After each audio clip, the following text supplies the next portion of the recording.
ಇನ್ನು ಬೆಂಗಳೂರಿನಲ್ಲಿ ಪೇದೆ ಮೇಲೆ ನಡೆದ ಹಲ್ಲೆ ಪ್ರಕರಣಕ್ಕೆ ಟ್ವಿಸ್ಟ್ ಲಭ್ಯವಾಗಿದೆ. ಹಲ್ಲೆ ನಡೆಸಿದ ಆರೋಪಿಯ ಬಳಿಯಲ್ಲಿ ಇಲಾಖೆಯ ಗನ್ ಪತ್ತೆಯಾಗಿದೆ. ಅದನ್ನ ಪೊಲೀಸರು ಇದೀಗ ಜಪ್ತಿ ಮಾಡಿಕೊಂಡಿದ್ದಾರೆ. ಆರೋಪಿ ಅಣ್ಣಾಮಲೈ ಸೇರಿದಂತೆ ಮೂವರನ್ನ ಬಂಧಿಸಲಾಗಿತ್ತು. ಕಾಟನ್ಪೇಟೆ ಪೊಲೀಸರಿಂದ ಆರೋಪಿಗಳ ಬಂಧನ ಮಾಡಲಾಗಿತ್ತು. ಫೆಬ್ರವರಿ 17ರಂದು ನಡೆದಿದ್ದ ಸಿಆರ್ ಪೇದೆ ಮೇಲಿನ ಹಲ್ಲೆ ಪ್ರಕರಣಕ್ಕೆ ಸಂಬಂಧಪಟ್ಟಂತೆ ಪೇದೆಯ ಮೇಲೆ ಹಲ್ಲೆಯನ್ನ ನಡೆಸಿ ಗನ್ನನ್ನ ಕದ್ದಿದ್ರು ಈ ಮೂವರು ದುಷ್ಕರ್ಮಿಗಳು ಅನ್ನೋ ಮಾಹಿತಿ ಇತ್ತು.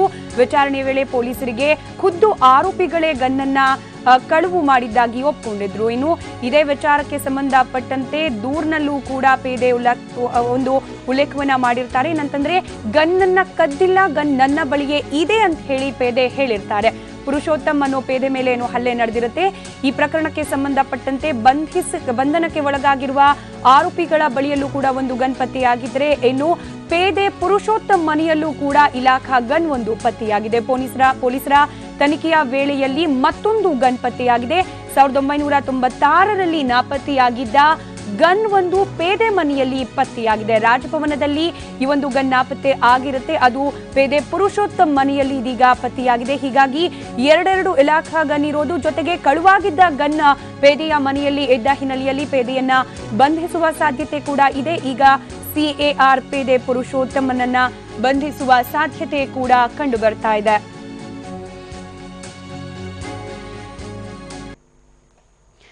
ಈ ಬಗ್ಗೆ ಮತ್ತಷ್ಟು ಡೀಟೇಲ್ಸ್ ಕೊಡ್ಲಿಕ್ಕೆ ದೂರವಾಣಿ ಸಂಪರ್ಕದಲ್ಲಿದ್ದಾರೆ ನಮ್ಮ ಪ್ರತಿನಿಧಿ ವಿಷ್ಣು ಪ್ರಸಾದ್.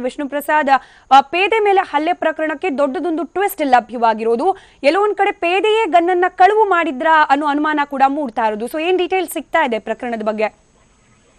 ಹೌದು ಸ್ಮಿತಾ, ಈಗ ಪ್ರಕರಣದ ತನಿಖೆಯನ್ನ ಮಾಡಿದಂತಹ ಪೊಲೀಸರಿಗೆ ಒಂದ್ ರೀತಿ ಶಾಕ್ ಆಗಿರುವಂತದ್ದು. ಯಾಕಂತಂದ್ರೆ ಘಟನೆ ಹೇಳೋದಂತೆ ಕಳೆದ ಮೊನ್ನೆ ನಡೆದಿರುವಂತದ್ದು 17ನೇ ತಾರೀಕು ಘಟನೆ ನಡೆದಿರುವಂತದ್ದು. ಮನೆಗೆ ಹೋಗ್ತಿದ್ದಂತಹ ಸಂದರ್ಭದಲ್ಲಿ ಏನೋ MLC ಮನೋಹರ್ ಅವರ ಜನ್ಮನ ಆಗಿರುವಂತಹ ಪುರುಷೋತ್ತಮ ಮನೆಗೆ ಹೋಗ್ತಿರುವಂತಹ ಸಂದರ್ಭದಲ್ಲಿ ಏನೋ ಬೆಂಗಳೂರಿನ ವಿನಾಯಕ ಥಿಯೇಟರ್ ಏನಿದೆ, ಅಲ್ಲಿ ವಿನಾಯಕ ಥಿಯೇಟರ್ ಬಳಿ ಏನೋ ಎಲ್ಲರೂ ಸಹಿತ ಗಣೇಶ ಥಿಯೇಟರ್ ಬಳಿ ಮಿಸ್ಬಿಹೇವ್ ಮಾಡ್ತಿದ್ದಂತಹ ಮೂವರನ್ನ ದುರೋಗಿ ಪ್ರಶ್ನೆ ಮಾಡುವಂತಹ ಕೆಲಸವನ್ನು ಕೂಡ ಮಾಡಿದ್ರು. ಈ ಸಂದರ್ಭದಲ್ಲಿ ಇವರಿಗೆ ತಿಳಿಸಿದಂತಹ ದುಷ್ಕರ್ಮಿಗಳು ಅವರ ಗನ್ ಸಮೇತ ಪರಾರಿಯಾಗಿದ್ರು. ಆದ್ರೆ ಯಾವಾಗ ಗನ್ ಕರ್ತವ್ಯದಲ್ಲಿರುವಂತಹ ಅಧಿಕಾರಿ ಇರ್ಬೋದು, ಸಿಬ್ಬಂದಿ ಅವರ ಬಳಿ ಇದ್ದಂತಹ ಗನ್ ಕಳೆದಂತಹ ಸಂದರ್ಭದಲ್ಲಿ ಪೊಲೀಸ್ ಇಲಾಖೆ ಕಡೆಯಿಂದ ಸೂಕ್ತ ಕ್ರಮನ ತೆಗೆದುಕೊಳ್ತಾರೆ ಅನ್ನೋ ಒಂದು ಭಯಕ್ಕೆ ಆ ಸಂದರ್ಭದಲ್ಲಿ ಪುರುಷೋತ್ತಮ್ ನನ್ನ ಗನ್ ನನ್ನ ಹತ್ರ ಇದೆ, ನನ್ನ ಗನ್ ಯಾರು ಕಿತ್ಕೊಂಡು ಹೋಗಿಲ್ಲ ಅಂತ ಹೇಳಿ ದೂರನ್ನ ನೀಡ್ತಾರೆ.